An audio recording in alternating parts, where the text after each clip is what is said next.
तर आज आपल्याला कायनॅक मधला जो काही पुढचा टॉपिक आहे त्या संदर्भात चर्चा करायची आहे आणि टॉपिकचं नाव आहे अमेनोरिया.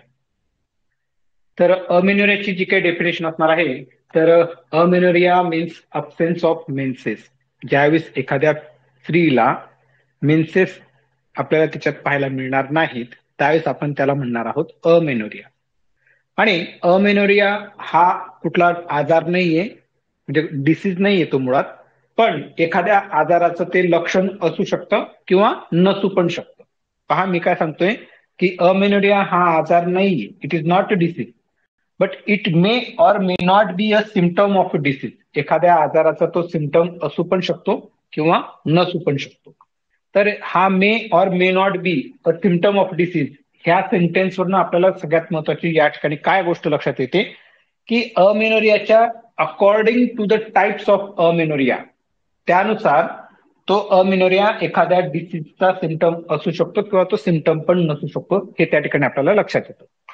तर मग अमेनोरियाचे जे काही टाइप्स असणार आहेत on the basis of clinical, according to the clinical condition, त्या ठिकाणी अमेनोरिया हा दोन प्रकारचा आपल्याला पाहायला मिळतो. पहिला असणार आहे फिजिओलॉजिकल अमेनोरिया आणि दुसरा असणार आहे पॅथॉलॉजिकल अमेनोरिया. तर फिजिओलॉजिकल अमेनोरियाचे परत आपल्याला दोन उपप्रकार पडताना पाहायला मिळतात, प्रायमरी अमेनोरिया आणि सेकंडरी अमेनोरिया. आणि प्रायमरी अमेनोरिया जो असणार आहे तो बिफोर प्युबर्टी आपल्याला पाहायला मिळणार. आणि जो काही सेकंडरी अमेनोरिया असणार आहे हा ड्युरिंग प्रेग्नन्सी, ड्युरिंग लॅक्टेशन आणि आफ्टर मेनोपॉज जो काही अमेनोरिया पाहायला मिळेल तो सेकंडरी अमेनोरिया असेल, परंतु तो फिजिकल अमेनोरिया असणार आहे. परत एकदा नीट समजून घ्या. तसं फिजिओलॉजिकल अमेनोरिया जो आहे याला जर का आपण हे तिघ चारी जे काही कंडिशन्स आहेत, before puberty, during pregnancy, during lactation आणि आफ्टर मेनोपॉज, हे चारही फॅक्टर्स किंवा हे चारही कॉजेस जे असतील हे फिजिओलॉजिकल अमेनोरियाचे. परंतु त्याच्यात प्रायमरी आणि सेकंडरी का करण्यात आलंय, तर प्रायमरी म्हणजे ज्या महिलेमध्ये, ज्या मुलीमध्ये, ज्या स्त्रीमध्ये आजपर्यंत एकदाही मेन्सेस आलेले नाहीये, तर त्या कंडिशनला आपण प्रायमरी फिजिओलॉजिकल अमेनोरिया म्हणू. आणि आपल्याला सगळ्यांना माहिती आहे की मेनार्कीच्या अगोदरचा जो काही कालावधी असणार आहे तिच्या आयुष्यातला, त्याला आपण बिफोर प्युबर्टी म्हणतो. तर तो फिजिओलॉजिकल अमेनोरियाचा टाईप असतो. आणि सेकंडरी अमेनोरिया म्हणजे काय, सेकंडरी फिजिओलॉजिकल अमेनोरिया म्हणजे काय की या स्त्रीमध्ये, या महिलेला यापूर्वी केव्हा ना केव्हा मेन्सेस येऊन गेल्या होत्या, परंतु आता या क्षणाला ती अमेनोरियामध्ये आहे आणि त्या अमेनोरियाचं जे काही कॉज असणार आहे ते फिजिओलॉजिकल कॉज असणार आहे, पॅथॉलॉजिकल कॉज नसणार आहे, ते फिजिओलॉजिकल कॉज असतं. आणि ते जे काही फिजिओलॉजिकल कंडिशन्स असतात, ड्युरिंग प्रेग्नन्सी आपल्याला अमेनोरिया पाहायला मिळतो, ड्युरिंग लॅक्टेशन आपल्याला अमेनोरिया पाहायला मिळतो, आणि आफ्टर मेनोपॉज आपल्याला त्या फिमेलमध्ये अमेनोरिया पाहायला मिळतो. या कारणाकरता हे जे काही तीन कॉजेस असणार आहेत किंवा कंडिशन असणार आहेत यांना आपण सेकंडरी फिजिओलॉजिकल अमेनोरिया असं म्हणणार आहोत. बऱ्याच वेळा काय होऊन जातं की अमेनोरिया 7.5 मार्काचा प्रश्न विचारला जाऊ शकतो, खूप रेअर असणार आहे, परंतु विचारला गेलाच. अमेनोरिया म्हटला म्हणजे प्रायमरी अमेनोरिया आणि सेकंडरी अमेनोरिया. तर मग आपण डायरेक्ट हे प्रायमरी आणि सेकंडरी अमेनोरिया जे असणार आहेत, पॅथॉलॉजिकल अमेनोरियाचे प्रायमरी आणि सेकंडरी अमेनोरिया लक्षात ठेवतो. परंतु लक्षात असू द्यायचं, फिजिओलॉजिकल अमेनोरिया आणि पॅथॉलॉजिकल अमेनोरिया हे दोन मुख्य प्रकार आहेत. आणि प्रत्येकाचे त्यानंतर प्रायमरी आणि सेकंडरी, प्रायमरी आणि सेकंडरी आणि कन्सिल्ड अमेनोरिया आपल्याला पाहायला मिळणार आहे पॅथॉलॉजिकल कंडिशन मध्ये. मग कन्सिल्डचे पण कंजेनायटल आणि ॲक्वायर्ड असे दोन उपप्रकार पडताना आपल्याला पाहायला मिळतील. तर अमेनोरियाच्या बाबतीत सगळ्यात पहिले ही गोष्ट आपण लक्षात घेऊ की there are the two types of amenorrhoea, physiological amenorrhoea and pathological amenorrhoea. Isn't it? यानंतर आपल्याला पुढे समजून घ्यायचं असणार आहे की याची इटिओलॉजी काय असणार आहे. तर to know about the etiology of amenorrhea, one must know which things are important for normal menstruation. Normal menstruation साठी कुठल्या गोष्टी महत्वाच्या आहेत हे आपल्याला सर्वप्रथम माहिती असणं महत्वाचं आहे, गरजेचं आहे. यापूर्वी सुद्धा आपण त्याबाबत चर्चा केलेली आहे की जो काही फिमेल क्रोमोझोमल पॅटर्न असणार आहे हा 46XX असा असला पाहिजे, म्हणजे दोन्ही हे एक्स असले पाहिजेत, त्यात मग एखादा अपसेट असू शकतो, तर तशी कंडिशन नको असली पाहिजे. तर मग 46XX असा त्या क्रोमोझोमल पॅटर्न आपल्याला असला पाहिजे. त्यानंतर हायपोथॅलॅमो पिट्युटरी ओव्हॅरियन ऍक्सिस जो असला आहे हा वेल फंक्शनिंग असला पाहिजे, तो कोऑर्डिनेटेड, त्याचं आपल्याला कोऑर्डिनेशन आपल्याला त्याचं पाहायला मिळालं पाहिजे. त्यानंतर anatomical presence and patency of the reproductive tract, म्हणजे युटेरस प्रेझेंट असला पाहिजे, फॉलोपियन ट्यूब्स प्रेझेंट असल्या पाहिजेत, ओव्हरीज प्रेझेंट असल्या पाहिजे, व्हजाना प्रेझेंट असले पाहिजे. हे अनाटॉमिकली प्रेझेंट असले पाहिजे आणि त्यासोबत ते पेटंट असले पाहिजे, म्हणजे त्याच्यामध्ये कुठलं ऑब्स्ट्रक्शन नको असलं पाहिजे. ही तिसरी गोष्ट असणार आहे की anatomical presence and patency of reproductive tract. त्यानंतर पुढची महत्वाची गोष्ट, responsive endometrium to the female sex hormone. तर जे काही फिमेल सेक्स हॉर्मोन असणार आहेत त्यांना ह्या एंडोमेट्रियमने रिस्पॉन्स दिला पाहिजे. आता एंडोमेट्रियम ह्या सेक्स हॉर्मोन्सला रिस्पॉन्स देणारे म्हणजे कशा पद्धतीने देणार आहे, सगळ्यात महत्वाची गोष्ट की एंडोमेट्रियम रिस्पॉन्सिव्ह असला पाहिजे. याचा अर्थ की तिथं या सेक्स हॉर्मोनचे रिसेप्टर्स उपलब्ध असले पाहिजेत.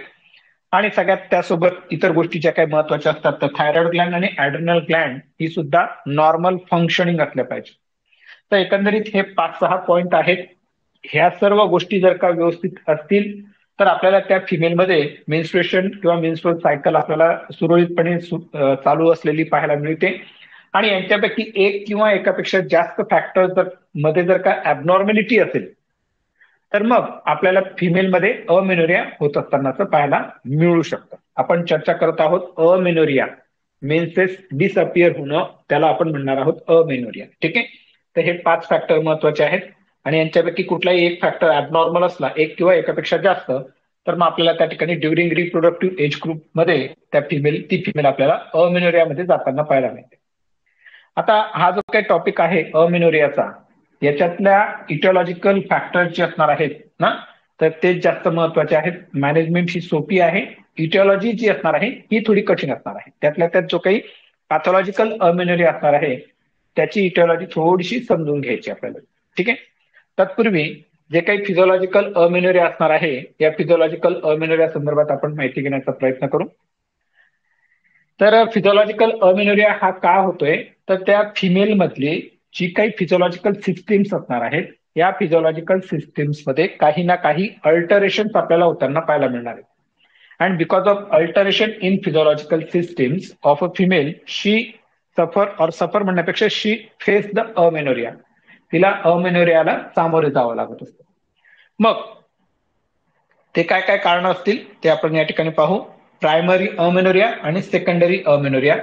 प्रायमरी अमेनोरियामध्ये आपण बिफोर प्युबर्टी पाहिलं आणि secondary amenorrhoea during pregnancy, during lactation आणि आफ्टर मेनोपॉज, हे जे काही 3 कारण असतील ते सेकंडरी अमेनोरियाची असणार आहे. मग यामध्ये जो काही प्रायमरी अमेनोरिया आहे हा आपल्याला बिफोर प्युबर्टी पाहायला मिळणार आहे, ही गोष्ट लक्षात ठेवायची. आणि बिफोर प्युबर्टी आपल्याला त्या मुलीमध्ये अमेनोरिया का पाहायला मिळतोय, फिजिओलॉजिकल प्रायमरी अमेनोरिया का पाहायला मिळतोय, तर सगळ्यात महत्वाची गोष्ट की या ठिकाणी हे जे काही पिट्युटरी ग्लँडद्वारा गोनॅडोट्रॉपिन्स रिलीज होत असतात, हायपोथॅलॅमसद्वारा जो काही गोनॅडोट्रॉपिन रिलीज होणार आहे याचा रिलीज आपल्याला पाहिजे तसा पाहायला मिळत नाही. या कारणामुळे जे काही पिट्युटरी गोनॅडोट्रॉपिन्स असणार आहेत, म्हणजेच FSH आणि LH यांचं प्रमाण आपल्याला खूप कमी किंवा नाहीच्या बरोबर पाहायला मिळतं. आणि जर का FSH आणि LHच नसेल तर मग हे FSH आणि LH ओव्हरीवर ऍक्ट होणार नाहीत आणि ओव्हरीवर ऍक्ट न झाल्या कारणामुळे फॉलिक्युलर मॅच्युरेशन होत नाही, ओव्ह्युलेशन होत नाही आणि इस्ट्रोजन प्रोजेस्ट्रॉन मिळत नाही. आणि इस्ट्रोजन प्रोजेस्ट्रॉन न मिळाल्या कारणामुळे त्यांच्या ऍक्शन्स आपल्याला युटेरसवर पाहायला मिळत नाही, एंडोमेट्रियमवर पाहायला मिळत नाही आणि त्या कारणामुळे आपल्याला त्या ठिकाणी मेन्सेस पाहायला मिळत नाही. Isn't it? तर कारण काय, प्रायमरी अमेनोरिया बिफोर प्युबर्टी, तर GnRH चा रिलीज आपल्याला होताना पाहायला मिळत नाहीये, त्यामुळे FSH LH रिलीज होत नाही, त्यामुळे आपल्याला इस्ट्रोजन प्रोजेस्ट्रॉन मिळत नाही. इस्ट्रोजन प्रोजेस्ट्रॉन मिळत नाही म्हणून आपल्याला मेन्सेस अपिअर होताना पाहायला मिळत नाही, म्हणजेच आपल्याला या ठिकाणी अमेनोरिया पाहायला मिळतो आणि याला आपण म्हणणार आहोत प्रायमरी अमेनोरिया. ठीक आहे. आणि यानंतरचा जो काही दुसरा प्रकार असणार आहे सेकंडरी अमेनोरिया. तर सेकंडरी अमेनोरियामध्ये काय असतं की त्या फिमेलमध्ये अगोदरच्या काळात तिला मेन्सेस आलेल्या असतात, परंतु आता सद्यस्थितीला काही फिजिओलॉजिकल चेंजेस आपल्याला तिच्या शरीरात घडताना पाहायला मिळत आहेत आणि त्या कारणामुळे तिला पुन्हा अमेनोरियाला सामोरे जावं लागतं. मग त्याचे जे काही कारण असणार आहेत, आता हिच्या आयुष्यात पहिले मेन्सेस आलेल्या होत्या पण आता फिजिओलॉजिकल चेंजेस झालेले तिच्या शरीरात आणि त्यामुळे अमेनोरिया निर्माण झालेला आहे.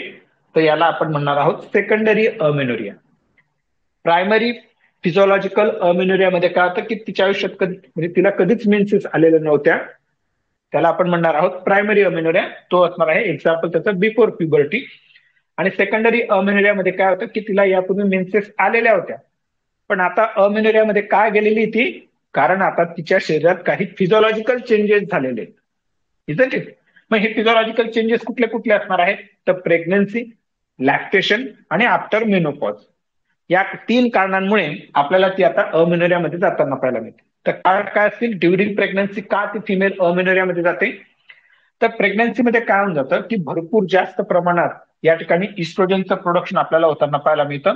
आणि हा इस्ट्रोजन आणि हा जो काही एससीजी असणार आहे, actually SCG is going to act as a luteinising hormone. मग हा इस्ट्रोजन आणि हा एससीजी त्या ठिकाणी हायर सेंटरला निगेटिव्ह फीडबॅक मेकॅनिझम प्रोड्यूस करतात. आणि निगेटिव्ह फीडबॅक मेकॅनिझम प्रोड्यूस केल्यामुळे जो काही आपल्याला एफएसएच आणि एलएचचा रिलीज आहे हा कमी होऊन जातो.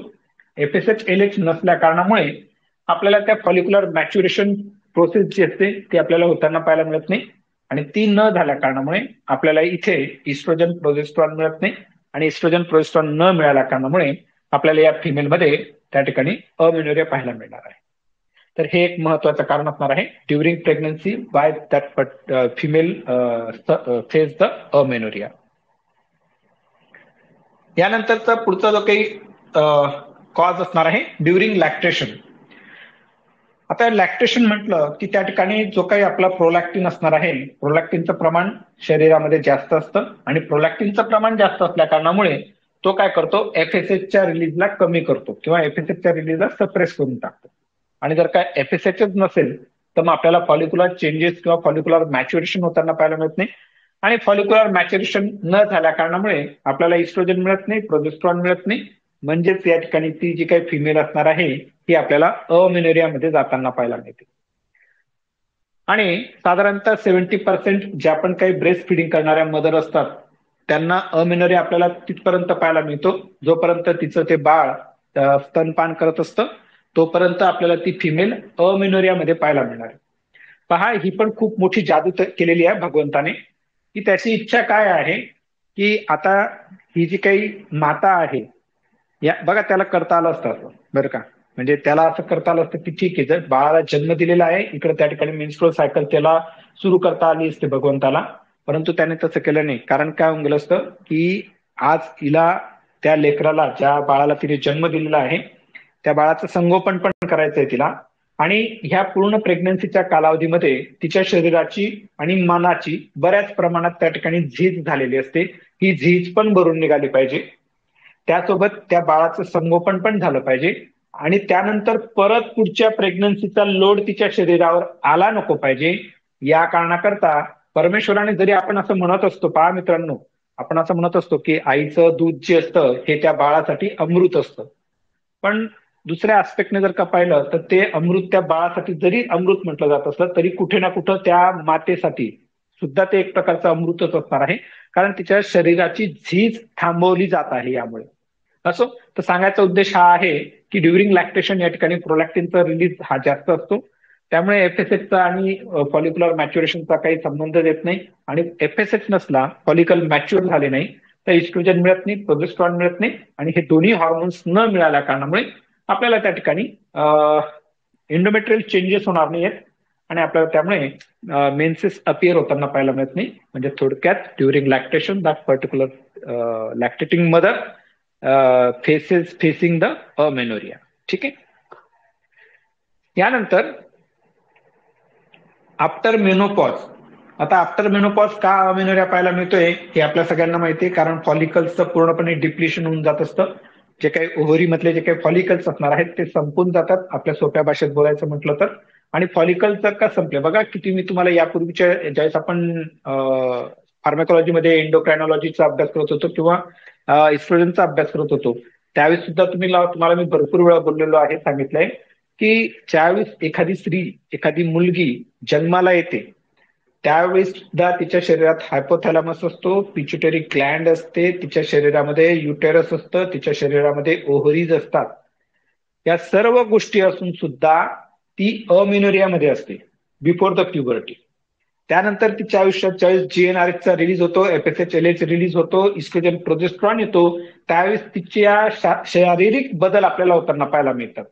त्यानंतर परत ज्यावेळेस ती लॅक्टेशन मध्ये जाते, प्रेग्नन्सी मध्ये जाते, तेव्हा पण तिच्या शरीरात बदल होताना पाहायला मिळतात. तेव्हाही अजून तिला काही गोष्टींना सामोरे जावं लागतं. आणि ज्यानंतर पुन्हा ज्यावेळेस ती मेनोपॉज मध्ये जाते त्यावेळेस पण तिच्यामध्ये आपल्याला हायपोथॅलॅमस पाहायला मिळतो, अँटेरियर पिट्युटरी पाहायला मिळते, ओव्हरीज पाहायला मिळतात, युटेरस पाहायला मिळतो. पण आता आपल्याला तिच्या शरीरात इस्ट्रोजन प्रोजेस्ट्रॉन पाहायला मिळणार नाहीयेत. म्हणजे पहा विधात्याने किती जबरदस्त कमाल केलेली आहे की व्यक्ती तीच आहे, त्या पर्टिक्युलर रिप्रोडक्टिव्ह सिस्टीमशी संबंधित असलेले ऑर्गन्स तिच्या शरीरात विधात्याने जन्मापासून मृत्यूपर्यंत देऊन ठेवलेले आहेत. त्या रिप्रोडक्टिव्ह ऑर्गन्सचं ऍक्टिव्हेशन आणि इनऍक्टिव्हेशन असंच म्हणूया तुर्तास आपण समजून घेण्यासाठी.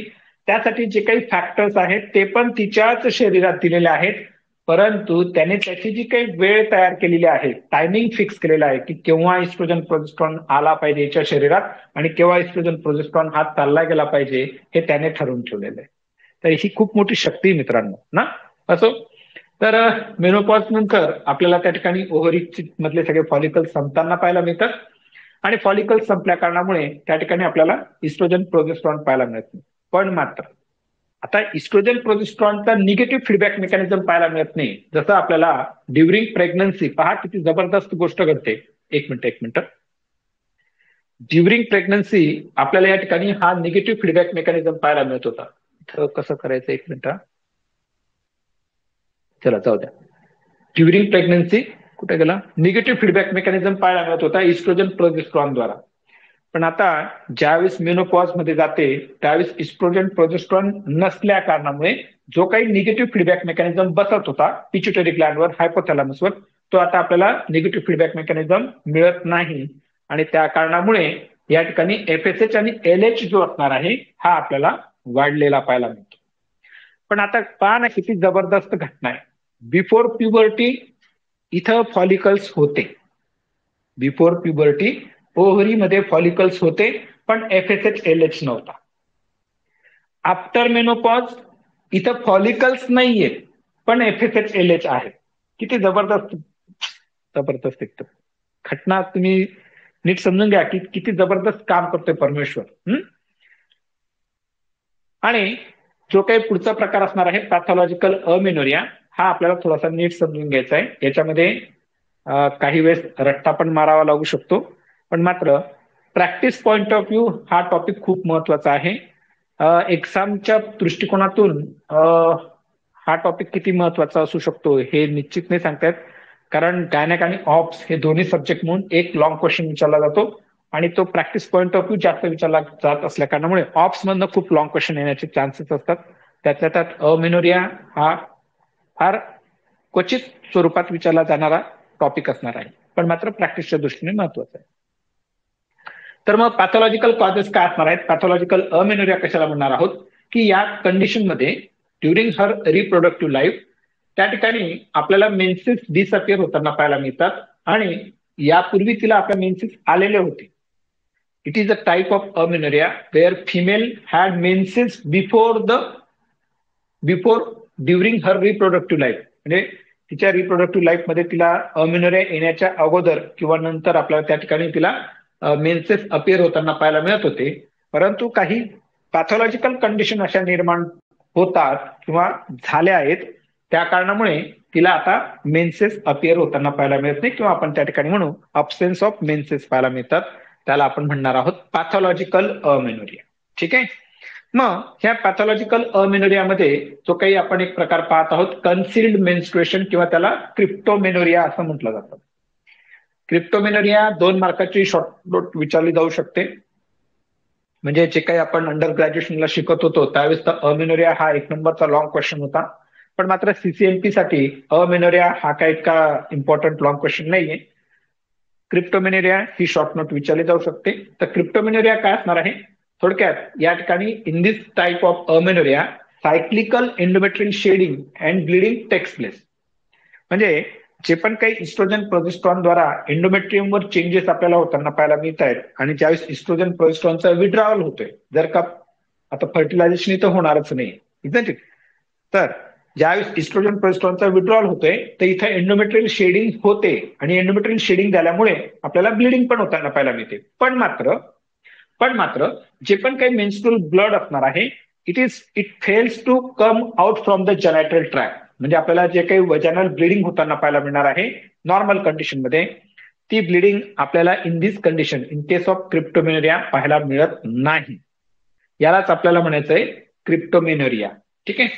So this type of amenorrhea is called as concealed menstruation. म्हणजे काय? कन्सिल्ड म्हणजे काय? लपलेली. जसं आपण पाहत असतो आता अंडरग्राऊंड फिटिंग करत असतो, आपण इलेक्ट्रिक फिटिंग करतो की नाही, आता सध्याच्या काळात जर का पाहिलं आपण तर आपण त्याला काय म्हणतो? कन्सिल्ड फिटिंग म्हणत असतो. कन्सिल्ड म्हणजे काय? न दिसणारी. सोप्या भाषेत, आपल्या भाषेत आपण समजून घेण्याचा प्रयत्न करू. न दिसणारी फिटिंग, इलेक्ट्रिक फिटिंग म्हणतोय आम्ही. वायरची, ह्या ज्या काही वायर्स असतात, आता वायर्स दाखवायला माझ्याकडे वायर हलवाव्या लागतील, तर त्या वायर्स अंडरग्राऊंड असतात, त्याला आपण म्हणतो कन्सिल्ड फिटिंग. त्याचप्रमाणे कन्सिल्ड मेन्स्ट्रुएशन म्हणजे इथं मेन्स्ट्रुएशन येणार आहे, होणार आहे, ती सगळी प्रोसेस होणार आहे, परंतु ती बाहेर येणार नाही, ती फक्त आतल्या आत असणार आहे. त्याला म्हणायचं आपल्याला कन्सिल्ड मेन्स्ट्रुएशन, किंवा त्याला आपण म्हणणार आहोत क्रिप्टोमेनोरिया. ठीक आहे. आता हे कसं लक्षात ठेवायचं ते मी तुम्हाला सोप्या पद्धतीने समजून सांगण्याचा प्रयत्न करतो. Crypto means which is there but not visible. Crypto म्हणजे काय? की आहे ते, पण ते विजिबल नाहीये. किंवा दुसऱ्या सोप्या भाषेत जर का म्हणायचं म्हटलं तर you can remember it as a crypto currency ना. तर ते जे काही बिटकॉइन वगैरे आहेत ना, तर करन्सी आहे ती, पण ती विजिबल आहे का? नाही ना. तर त्याला म्हणायचं आपल्याला, त्याला आपण काय म्हणतो? क्रिप्टो करन्सी म्हणत असतो. तसंच या ठिकाणी मेन्स्ट्रुएशन होणार आहे, परंतु ते बाहेर आपल्याला विजिबल नसणार आहे. त्याला आपण म्हणणार आहोत क्रिप्टोमेनोरिया. ठीक आहे. मग हे जे काही क्रिप्टोमेनोरिया असणार आहे, याचे टाइप्स आणि इटॉलॉजी आपल्याला समजून घ्यायचे. There are the 2 types of cryptomenorrhea. पहिला जो काही असणार आहे तो असणार आहे कंजेनायटल आणि दुसरा असणार आहे ॲक्वायर्ड. कंजेनायटल मध्ये इम्परफोरेटेड हायमेन, म्हणजे जो काही हायमेन असणार आहे तो इम्परफोरेटेड, म्हणजे त्याचा टियर आपल्याला पाहायला मिळत नाही. त्यानंतर ट्रान्सवजानल सेप्टम असणार आहे, म्हणजे वजानामध्ये आपल्याला एक प्रकारचं सेप्टम पाहायला मिळेल, त्याला आपण म्हणणार आहोत ट्रान्सवजानल सेप्टम. आणि तिसरं जे काही कॉज असणार आहे atresia of lower end of vagina. Lower end of vagina जो असणार आहे तो ऍट्रेटिक होऊन जातो, असा ऍट्रेसिया म्हणजे अशा कन्स्ट्रिक्टेड सारखा समजा तुम्ही. तर त्या कारणामुळे इथं मेन्सेस होणार आहे, मेन्स्ट्रुअल ब्लिडिंग होणार आहे, पण ते आपल्याला बाहेर अपियर होत असताना पाहायला मिळत नाही. त्याला आपण म्हणणार आहोत atresia of lower end of vagina किंवा ट्रान्सवजानल सेप्टम किंवा imperforated hymens. These are the congenital causes of cryptomenorrhea, और we can say the concealed menstruation. आणि जे काही ॲक्वायर्ड कॉजेस असतील, तर ॲक्वायर्ड कॉजेस मध्ये काय होऊन जाते की या फिमेलला पहिले मेन्सेस येत होत्या, पण आता येत नाही. त्याच्या मागचं कारण की स्टेनोसिस ऑफ सर्व्हिक्स, सर्वायकल स्टेनोसिस होऊन जाते. काही वेळेस काही प्रोसिजर केली जाते सर्व्हिक्सची आणि त्यामुळे इंजुरी होते, बर्थ कॅनल इंजुरी होते, त्यामुळे सर्व्हिक्स स्टेनोस होऊन जाते, किंवा क्वाट्री केली जाणार आहे, किंवा ऑब्स्ट्रॅक्टिक इंजुरीज ज्या काही असणार आहेत त्या कारणामुळे आपल्याला या ठिकाणी कन्सिल्ड मेन्स्ट्रुएशन होत असतानाच पाहायला मिळू शकतं. तर हे कंजेनायटल आणि ॲक्वायर्ड कॉजेस असणार आहेत क्रिप्टोमेनोरियाची, कन्सिल्ड मेन्स्ट्रुएशनची. Most common cause is congenital due to the imperforated hymen. हे सगळ्यात जास्त कॉमन कॉज असणार आहे क्रिप्टोमेनोरियाचं. तर हा पण एक एमसीक्यू येऊ शकतो. Which acquired, where acquired cause is rare. हे जे काही ॲक्वायर्ड कॉजेस असणार आहेत ना, स्टेनोसिस ऑफ सर्व्हिक्स, क्वाट्री आणि ऑब्स्ट्रॅक्टिक इंजुरी, हे रेअर पाहायला मिळतात. त्यात imperforated hymen is a most common cause of cryptomenorrhea. मग या ठिकाणी काय कंडिशन होताना पाहायला मिळते, काय पॅथोफिजिओलॉजी होते ते आपल्याला समजून घ्यायचे. In majority of condition collection of menstrual blood is in to the vagina. आता गोष्ट काय होऊन जाते की एंडोमेट्रियमचं शेडिंग होते. एंडोमेट्रियमचं शेडिंग झाल्यानंतर जो काही एंडोमेट्रियल लॉस असणार किंवा मेन्स्ट्रुअल ब्लड लॉस असणार आहे, हा आपल्याला एंडोमेट्रियम मधनं सर्व्हिक्स मध्ये येतो, आणि सर्व्हिक्स मधनं जो काही वजायना असणार आहे, वजानामध्ये आपल्याला हे सगळं ब्लड अॅक्युमुलेट होताना पाहायला मिळतं. तर त्यावेळेस त्याला आपण म्हणणार आहोत हिमॅटोकॉल्पस. काय म्हणणार आहोत आपण त्या कंडिशनला? हिमॅटोकॉल्पस. ठीक आहे. आपण काल पाहिलं की नाही कॉल्पोस्कोपी, कॉल्पो म्हणजे वजाना असं आपण समजायचं, आणि वजानामध्ये ब्लड आलेला आहे तर त्याला आपण म्हणणार आहोत हिमॅटोकॉल्पस. ठीक आहे. It may be large size such that whole pelvis, that is uterus and bladder, are pushed above the pelvic cavity, which can be palpable through the abdomen in certain cases. तर मग गोष्ट काय होऊन जाते की वजानामध्ये इतक्या जास्त प्रमाणामध्ये हे ब्लड अक्युमुलेट होऊन जातं की ते आता काय करतंय की ते युटरसला आणि ब्लॅडरला पुश करतंय. लक्षात येतंय का? पहा, एक लक्ष द्या, नीट समजून घ्या. ज्यावेळेस नॉर्मल लेबर होत असतं त्यावेळेस त्या बाळाचं हेड, शोल्डर हे आपल्याला त्या बर्थ कॅनल मधनं, वजानामधनं आपल्याला बाहेर डिसेंड होताना पाहायला मिळतं. बरोबर आहे. मला या ठिकाणी सांगायचं काय की वजानल वॉल किती प्रमाणात स्ट्रेच होऊ शकतात हे यावरनं तुम्हाला लक्षात येणार की हेड त्या बाळाचं 10-12 सेंटीमीटरचे जे काही स्ट्रक्चर असतात ते आपल्याला 5 होताना पाहायला मिळतात.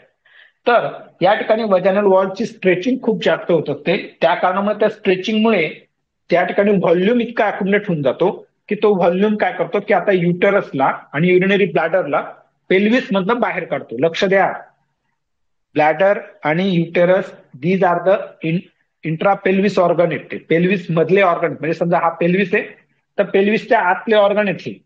पण मात्र आता इथून गोष्ट काय होऊन जाते की इतक्या जास्त प्रमाणात या ठिकाणी कलेक्शन जमा होतं की युटेरस आणि ब्लॅडर आता आपल्याला पर ऍब्डोमेन त्या ठिकाणी फील होतं.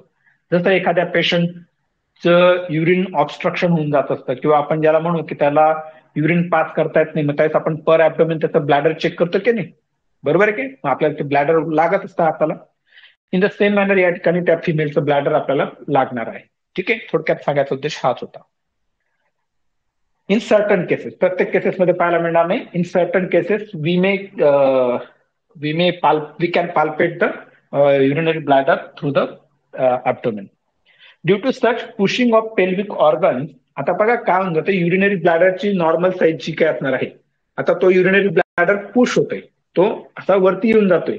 यामुळे काय होऊन जातं की फिमेलचा युरेथ्रा असाच मुळात मेल युरेथ्रापेक्षा लहान आहे आणि तो आता स्ट्रेच होऊन जातोय, कारण ब्लॅडर वरती चालले गेले ना, या कलेक्शनमुळे ब्लॅडर वरती चाललं गेलं. आता युरेथ्रा जो आहे फिमेलचा त्याची स्ट्रेचिंग होताना पाहायला मिळते, तो इलॉंगेटेड होताना पाहायला मिळतो आणि या कारणामुळे आपल्याला युरिन रिटेन्शन होताना पाहायला मिळणार आहे. लक्षात येते का तुमच्या?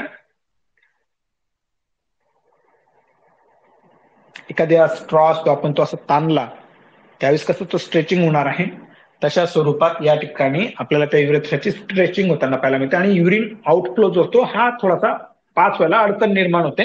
त्यामुळे आपल्याला या ठिकाणी फिमेलमध्ये रिटेन्शन ऑफ युरिन होताना पाहायला मिळणार. ठीक आहे. यानंतर जर का ऑब्स्ट्रक्शन सर्व्हिक्सच्या लेवलला असणार आहे, इजंट इट, तर मग आपल्याला हे जे काही ब्लड असणार आहे हे युटेराइन कॅव्हिटीमध्ये अक्युमुलेट होताना पाहायला मिळतं. That time we call it as a hematometra. Metra म्हणजे युटेरस. ठीक आहे. हिमॅटो म्हणजे ब्लड. तर युटेरसमध्ये सगळं कलेक्शन आपल्याला गोळा होताना पाहायला मिळणार आहे. त्याच्या मागचं कारण काय की ऑब्स्ट्रक्शन हे सर्व्हिक्सला आहे. At the level of cervix obstruction is there and because of that accumulated blood is going to collected into the uterine cavity and we call it as a hematometra. आणि also it may produce collection of blood into the fallopian tubes. आणि सर्व्हिक्स obstruction असल्या कारणामुळे युटराइन कॅव्हिटीमध्ये आपल्याला blood येताना पाहायला मिळतं आणि काही वेळेस हे जे काही ब्लड असणार आहे हे फॉलोपियन ट्यूब्स मध्ये पण आपल्याला येताना पाहायला मिळेल. That time we call it as a hematosalpinx. Salpinx म्हणजे फॉलोपियन ट्यूब्स. ठीक आहे. तर ह्या टर्म्स लक्षात ठेवा, हिमॅटोकॉल्पस, हिमॅटोमेट्रा, हिमॅटोसॅल्फिंग्स. ठीक आहे. हिमॅटो म्हणजे ब्लड आणि कॉल्पस, मेट्रा आणि सॅल्फिंग्स रिस्पेक्टिव्हली वजाना, युटेरस आणि फॉलोपियन ट्यूब्स. ठीक आहे. मग आता क्लिनिकल फीचर्स काय असणार आहेत, तर सगळ्यात महत्वाचा सिम्पटम जो असणार आहे रिटेन्शन ऑफ युरिन आणि it is many of the time presenting symptom of the teen aged girl. जी काही टीन एजेड फिमेल असणार आहे, मुलगी असणार आहे, तिचं प्रेझेंटिंग सिम्पटम हेच असणार आहे की ऑब्स्ट्रक्शन ऑफ युरिन किंवा रिटेन्शन ऑफ युरिन असणार आहे. तर मग अशा वेळेस आपल्याला बॅक ऑफ माइंड लक्षात ठेवायचंय, पटकन कॅथेटर टाकायला घाई करत बसायचं नाहीये. नाही तर मग काय, ते आपल्याला सवय असते, युरिन ऑब्स्ट्रक्शन झालंय, किती वेळ झालंय, पाल्पेट केलं, ब्लॅडर लागतंय, मागवा 16 नंबरचा कॅथेटर टाका.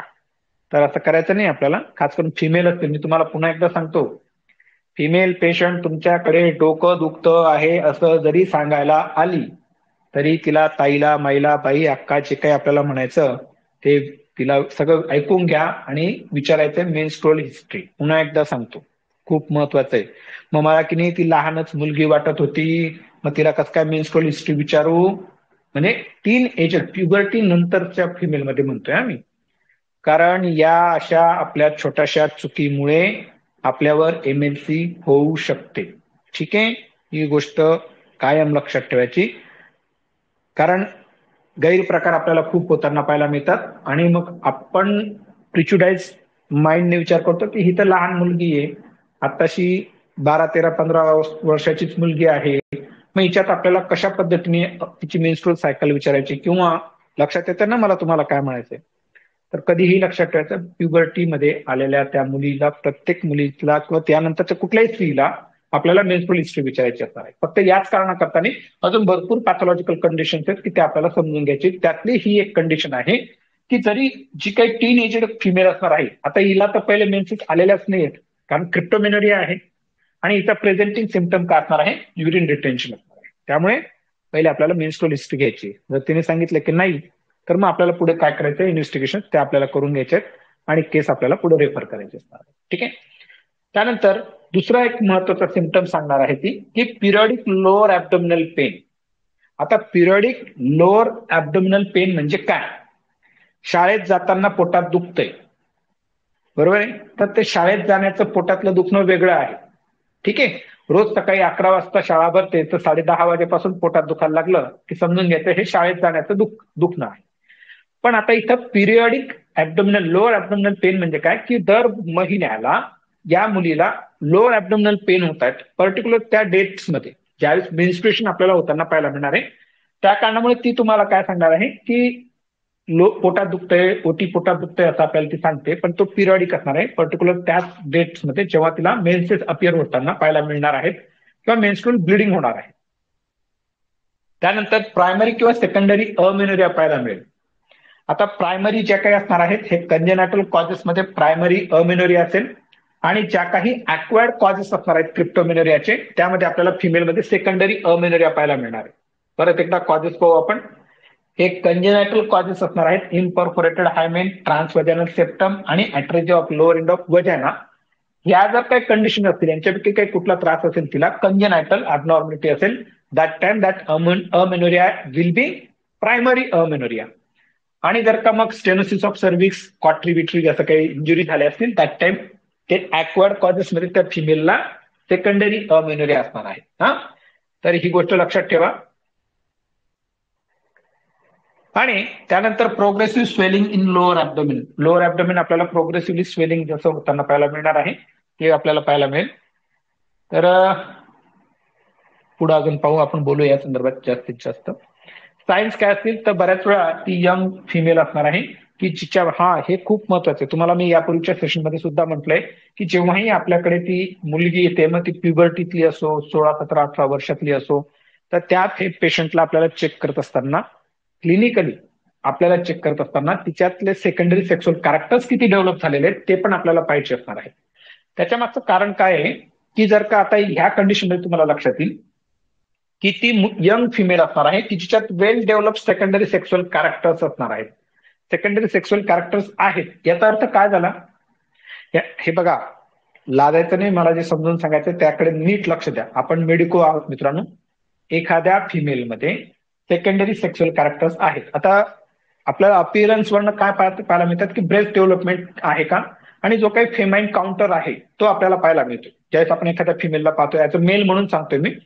तर मग आता गोष्ट काय जाते की ज्यावेळेस आपल्याला ह्या सेकंडरी सेक्शुअल कॅरेक्टर्स पाहायला मिळतात, तर याचा अर्थ काय झाला, तर याचा अर्थ सिंपल एक सोपा आहे की या मुलीमध्ये तिच्या शरीरात इस्ट्रोजन आणि प्रोजेस्ट्रॉन व्यवस्थित रिलीज होतोय, त्याचं काम परफेक्ट सुरू आहे.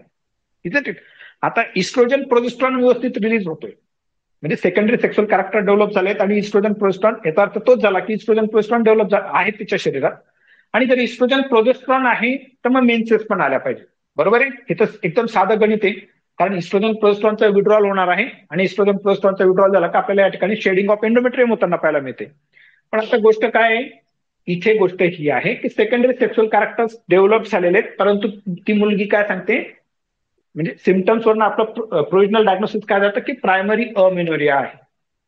मग आउटफ्लो मध्ये काहीतरी ऑब्स्ट्रक्शन आहे, बरोबर आहे. आणि नंतर मग आपल्याला दुसरं सायन्स काय असणार आहे, पर ऍब्डोमिनल हायपोगॅस्ट्रिक सिस्टिक स्वेलिंग. लोअर ऍब्डोमिनला आपल्याला हायपोगॅस्ट्रिक हायपो जो काही क्वाड्रंट असतो आपला हायपोगॅस्ट्रिक सिस्टिक. सिस्टिक म्हणजे युरिनरी ब्लॅडर जसं लागतं आपल्याला त्या पद्धतीने सिस्टिक स्वेलिंग असणार आहे.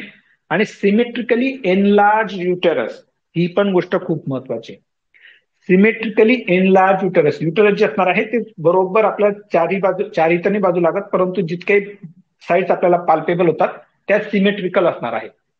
आता असिमेट्रिकल एनलार्ज युटेरस असेल तर काय अर्थ निघतो त्याचा, तर असिमेट्रिकल असेल तर मग त्याच्या काही वेगळ्या पॅथॉलॉजीज असणार आहेत, त्या कंडिशन्स वेगळ्या असणार आहेत, त्या आपण पुढे नजदीकच्या काळामध्ये समजून घेणार आहोत. ठीक आहे असं. आणि नंतर पर वल्वल एक्झामिनेशन ज्यावेळेस आपण करणार आहोत त्यावेळेस आपल्याला टेन्स बल्जिंग ब्लुइश मेम्ब्रेन पाहायला मिळणार आहे. टेन्स बल्जिंग ब्लुइश मेम्ब्रेन पाहायला मिळणार आहे. तर असं आपल्याला त्या ठिकाणी फाइंडिंग्स पाहायला मिळणार आहे. ट्रीटमेंट काय असेल तर हायमेनोटॉमी करायची असणार आहे. हायमेन आपल्याला त्या ठिकाणी त्याचे इन्सिजन घ्यायचे असतात. आणि obstructing hymen is crucially inside with the sharp pointed knife under general anesthesia. Under general अनेस्थेशियाच करायचं असणार आहे आपल्याला हे काम. अँड आपल्याला म्हणजे गायनेकोलॉजिस्टला. And slow drainage is allowed without giving any kind of suprapubic pressure.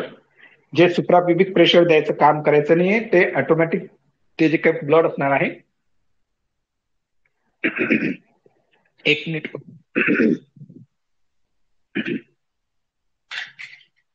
एक मिनिट हा.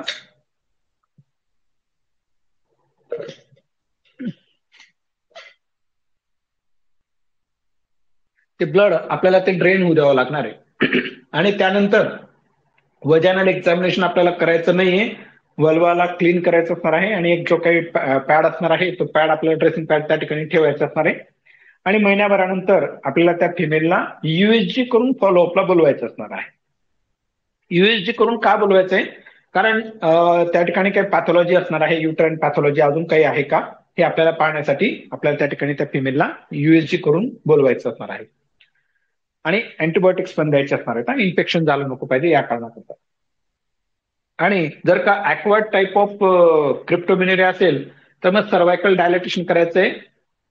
जर का सर्वायकल स्टेनोसिस असेल तर. आणि जर का क्रिप्टोमिनेरिया इज ड्यू टू द वजानल ऍक्ट्रिजिया तर त्यानंतर आपल्याला त्या ठिकाणी रिकन्स्ट्रक्टिव्ह सर्जरी आपल्याला करावी लागणार आहे. तर हे असणार आहे क्रिप्टोमिनेरिया. क्रिप्टोमिनेरिया लक्षात ठेवण्यासाठी सोपं लक्षात ठेवा, क्रिप्टोकरन्सी लक्षात ठेवायचंय. जशी क्रिप्टोकरन्सी आपल्याला दिसत नाही, असते पण दिसत नाही, तसा क्रिप्टोमिनेरिया जो असणार आहे इथं मेन्स्ट्रुएशन होणार आहे परंतु ते आपल्याला दिसणार नाही. ठीक आहे. यानंतर ट्रीटमेंट झाली. ट्रीटमेंट नंतर आता आपल्याला प्रायमरी अमेनोरिया जो असणार आहे. आता हा प्रायमरी अमेनोरिया कुठला आहे, पॅथॉलॉजिकल प्रायमरी अमेनोरिया आहे. यापूर्वीचा जो काही प्रायमरी अमेनोरिया होता तो फिजिओलॉजिकल प्रायमरी अमेनोरिया होता, तो बिफोर प्युबर्टी. आणि सेकंडरी फिजिओलॉजिकल अमेनोरिया जो होता ड्युरिंग प्रेग्नन्सी, ड्युरिंग लॅक्टेशन आणि आफ्टर मेनोपॉज. ठीक आहे, कन्फ्युज व्हायचं नाही. आता प्रायमरी अमेनोरिया आपण कुणाला म्हणू, when menarche does not appear in a girl who completed 16 years of age. 16 वर्ष पूर्ण झाल्यानंतर सुद्धा आपल्याला जर का 16 वर्ष पूर्ण झाल्यानंतर सुद्धा जर का आपल्याला तिच्यात मेन्सेस येताना पाहायला मिळाल्या नाही तर त्याला आपण म्हणणार आहोत प्रायमरी अमेनोरिया. पहा, हे एमसीक्यू येतात किंवा ह्या डेफिनेशन लक्षात ठेवणं महत्वाचं असतं. तर मग मी कसं लक्षात ठेवलं तर ते सांगतो. ते मधल्या काळामध्ये, मधल्या नाही खूप अगोदरच्या काळामध्ये एक गाणं होतं, मराठी गाणं, 16व वरीस धोक्याचं ग, 16व वरीस धोक्याचं. तर हे अप्पर लिमिट आहे, 16व वर्ष मेन्सेस अपियर होण्याचं अप्पर लिमिट आहे. अशा पद्धतीने आपल्याला लक्षात ठेवायचं. ठीक आहे. तर मग 16 वर्ष होईपर्यंत सुद्धा जर का आपल्याला त्या मुलीमध्ये मेनार्की किंवा पहिली मेन्सेस येताना पाहायला मिळाली नाही, that time we consider it as a primary amenorrhoea. Normal upper age limit of menarche is 15 year. Upper limit म्हणजे 15 वर्ष आणि अजून त्या पुढचे पूर्ण 15 कम्प्लीट होईपर्यंतचा जो काही कालावधी असणार आहे तो नॉर्मल अप्पर लिमिट असणार आहे फॉर द मेनार्की. इटिओलॉजी काय असणार आहे, इटिओलॉजी ऑफ प्रायमरी अमेनोरिया. तर हे लक्षात ठेवण्यासाठी तुम्हाला हा एंड सीयू जो असणार आहे, आता एंड सीयू म्हणजे काय? हे पहा, एंड म्हणजे काय की कधी ना कधी कुठला ना कुठला प्रवास आपण सुरू करत असतो. जसा स्टडी मेडिसिनचा तुमच्या बॅचचा प्रवास सुरू झालेला आहे, हा कागदोपत्री तुमच्या परीक्षा संपेपर्यंतच चालू असणार आहे. हा, त्यानंतर तुमची माझी परिचय ओळख कायम असणार आहे, त्यात वाद नाही. परंतु इतर असे भरपूर सारे प्रवास असतात की ते सुरू होतात आणि कधी ना कधी ते संपतात किंवा थांबतात. आणि आपण ज्यावेळेस एकमेकांपासून दूर जात असतो त्यावेळेस आपण एकमेकांना काय म्हणतो? See you, see you, miss you. तर तो जो काय असणार आहे, सी यू, मिस यू, हा एंड झाल्यावर होणार आहे. तर अशा पद्धतीने प्रायमरी अमेनोरियाचे इटॉलॉजिकल फॅक्टर जे असणार आहेत, कॉजेस जे असणार आहेत, हे लक्षात ठेवण्यासाठी एंड सीयू लक्षात ठेवायचा. E for the endocrinal cause, N for the nutritional cause, D for the drug and diseases, C for the chromosomal abnormality आणि U for the uterine atresia, endometrial tuberculosis and pregnancy. तर हे अशा पद्धतीने end C U लक्षात ठेवायचा. ठीक आहे, हे लक्षात राहिलं की याच्या आतलं तुम्ही सगळं लिहून टाकणार आहात. याच्यातलंही फक्त एंडोक्रायनल कॉजेस जे आहेत हेच थोडेसे त्रास देतात, बाकीचे बिचारे गरीब तुमच्या माझ्यासारखे कॉजेस. ठीक आहे, तर एंडोक्रायनल कॉजेस जे आहेत, आता एंडोक्रायनल कॉजेस मध्ये एक गोष्ट सिक्वेन्स कायम लक्षात ठेवायची. हायपोथॅलॅमस पासून सुरू करायचं. एंडोक्रायनल कॉजेस मध्ये हायपोथॅलॅमस पासून सुरू करायचं. हायपोथॅलॅमिक cause, pituitary cause, ovarian cause.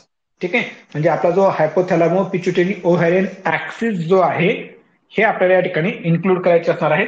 आणि त्यानंतर थायरॉइड ग्लँड आणा, पॅनक्रिया आणा आणि ॲड्रिनल ग्लँड आणा, कारण ह्या पण ग्लँड्स खूप महत्वाचे आहेत in order to female reproduction.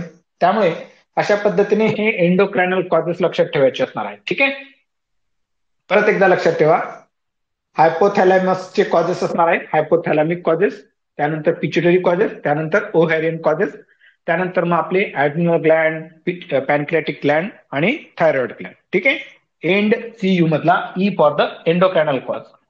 आता हायपोथॅलॅमिक कॉजेस मध्ये डिलेड जीएनआरएच पल्स रिऍक्टिव्हेशन. जर का जीएनआरएचचा रिलीजच जर का उशिराने झाला, तर मग आपल्याला या ठिकाणी अमेनोरिया पाहायला मिळणार आहे. त्यानंतर जर का ओबेसिटी असेल तर ओबेसिटीमुळे सुद्धा अमेनोरिया आपल्याला पाहायला मिळतो. Environmental factors such as climate, stress, mental anxiety may cause gonadotropin deficiency. या गोष्टी काय करतात? गोनॅडोट्रॉपिनची डिफिशियन्सी प्रोड्यूस करतात. यामुळे सुद्धा आपल्याला अमेनोरिया पाहायला मिळू शकतो. ॲनोरेक्सिया nervosa. There is absence of pulsatile GnRH due to the psychosomatic trauma and marked anxiety, constipation with primary amenorrhea. मी काय यापूर्वी पण सांगितलंय आणि इथून पुढे पण भरपूर वेळा सांगेल तुम्हाला की फिमेल म्हटली तर तिची सायकोलॉजिकल हेल्थ ही चांगलीच असली पाहिजे ना. म्हणजे तिची सायकोलॉजी चांगली राहिली तर बऱ्याच साऱ्या ह्या ज्या काही एंडोक्रायनल डिस्टर्बन्स किंवा मेन्स्ट्रुअल डिस्टर्बन्स आपल्याला पाहायला मिळतात ते त्याच्या मागे सायकोलॉजी खूप महत्वाचा रोल प्ले करते. काही फिमेलमध्ये तुम्हाला अनुभव असेल तर एखादा सराउंडिंग मध्ये किंवा आपल्या आजूबाजूला काही अशा गोष्टी, टेन्स गोष्टी घडतात की त्यामुळे त्यांच्यावर मानसिक दबाव खूप येतो आणि या मानसिक दबावामुळे काही वेळेस काही फिमेलला मेन्सेस लवकर येताना पाहायला मिळतात किंवा काही न उशिराने येताना पाहायला मिळतात. ठीक आहे, तर त्यावरून आपल्याला लक्षात ठेवायचंय मेडिटेशन सगळ्या फिमेलने, मामांच्या मुलींनो मेडिटेशन करायची काही हरकत नाही. तर अनोरेक्सिया नर्वोसा जे असणार आहे तर या ठिकाणी सगळ्यात महत्वाची गोष्ट काय करते की जो काही जीएनआरएचचा पल्सटाईल रिलीज होतोय हा आपल्याला कुठे ना कुठे अफेक्ट होताना आपल्याला मिळतो. त्याच्या मागचं कारण असणार आहे सायकोसोमॅटिक ट्रॉमा. हा, ठीक आहे, तर त्यामुळे काय होतं, नर्वोसा म्हणजे मेंटली ती डिस्टर्ब असते, अनोरेक्सिया म्हणजे जेवण खाऊन बंद होऊन जाते आणि कॉन्स्टिपेशन आणि प्रायमरी अमेनोरिया अशा पद्धतीने लक्षात ठेवाते. हा कल्लू मामा सिंड्रोम आहे, काल्मन सिंड्रोम.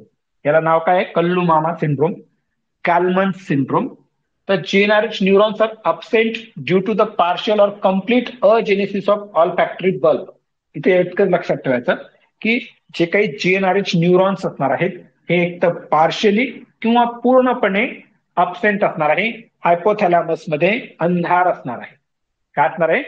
हायपोथॅलॅमस मध्ये अंधार असणार. अंधार असं म्हटलं की काळा रंग हा अंधाराचं प्रतीक असतं, त्यामुळे या ठिकाणी हा शब्द असा वापरलाय की हायपोथॅलॅमस मध्ये अंधार असणार आहे. अंधार in the sense of GnRH neuron जे असणार आहेत हे अबसेंट असणार आहेत. असा हा कल्लू मामा सिंड्रोम असणार आहे. याला आपण काल्मन सिंड्रोम असं म्हणणार आहोत. MCQ येतात हे सगळे. मग आता कॅल्मन सिंड्रोम मध्ये काय की हिच्या शरीरामध्ये पहिल्यापासूनच हे GnRH न्यूरॉन्स अब्सेंट आहेत म्हणून आपल्याला प्रायमरी अमेनोरिया पाहायला मिळतोय.